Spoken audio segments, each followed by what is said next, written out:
ஈஸ்வரி கேக்குறாங்க பாக்யா கிட்ட, கிஃப்ட் எதுவும் வாங்க வேண்டாமா, போற வழியில வாங்கிட்டு போலாம் அத்தை அப்படின்னு சொல்றாங்க. எலியன் எழில் கிட்ட சொல்றாரு, ஜெனி என்ன சந்தேகப்படுறாடா, முந்தி மாதிரி இல்ல அப்படின்னு சொல்றாரு. செலியன் நடந்ததெல்லாம் சொல்றாரு.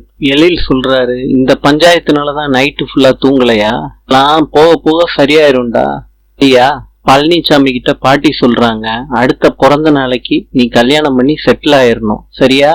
பாத்தியாடா எங்கேயோ மணி அடிக்குது. அம்மா, அது மணி அடிக்கல, காலிங் பெல் அடிக்கிறாங்க. பழனிசாமியோட அக்கா வந்திருக்காங்க, பழனிசாமியோட தங்கச்சி வந்திருக்காங்க, பையனும் வந்திருக்காங்க.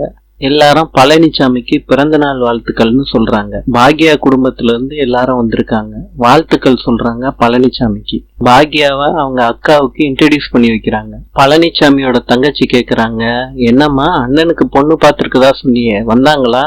அவங்க கூட தாண்டி பேசிக்கிட்டு இருந்தீங்க. யாருமா அது?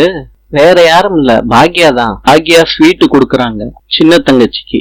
எனக்கு பாக்யா, உங்களுக்கு கிடையவே கிடையாது. ஆமா, சுகரை வச்சுக்கிட்டு ஸ்வீட்டு கேக்குறீங்களா? எடுக்கிறாங்க. உங்களுக்கும் சுகர் இருக்குல்ல? பாக்யா, எனக்கு சுகர் இருக்குது, உங்களுக்கு எப்படி தெரியும்? எனக்கு தெரியும், அவளுக்கு எல்லாம் தெரியும்.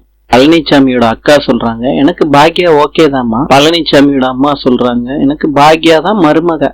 நாளை சந்திக்கலாம். இன்று பாகிஸ்தானின் தலைநகரம் இஸ்லாமாபாத். நாளை பார்க்கலாம்.